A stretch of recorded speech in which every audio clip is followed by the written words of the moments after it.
Ma réaction en voyant le Matarazzo a été un choc. Le choc de voir un endroit hors de tout, hors du temps, hors de la réalité, un endroit de rêve, comme un conte merveilleux, gardé sous une cloche de verre, gardé par des fées. Cet endroit n'est pas matériel.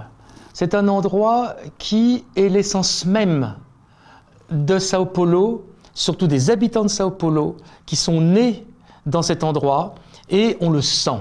C'est-à-dire qu'il y a comme la magie de trouver un bijou qui exprime tout l'esprit formidable des Brésiliens de Sao Paulo, l'essence même, l'esprit même. Comme si un génie ouvrait la cloche et d'un coup, ouf, le génie du Brésil arrive.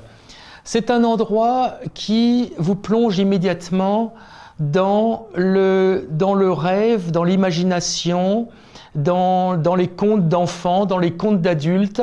On sait que tout peut se passer. Et ce n'est pas du tout, comme on aurait pu le croire, un endroit mort.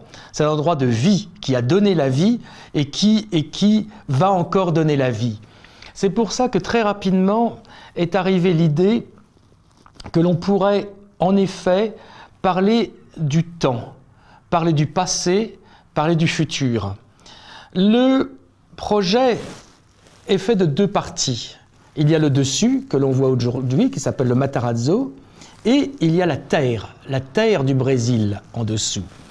Et on s'est dit, pourquoi le dessus ne serait pas la mémoire, le respect de la mémoire, le passé, l'histoire du Brésil, et en dessous son futur, qu'il y ait une relation, une tension verticale entre le passé et le futur. Le passé que l'on voit, puisqu'il est passé, et le futur que l'on ne voit pas encore, il est sous terre, parce que lui aussi va accoucher.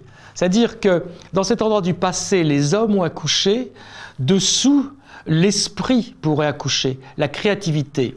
Donc vous voyez, on n'est pas ici dans le béton, on n'est pas ici dans le business, on n'est pas dans la matérialité, on est dans la symbolique.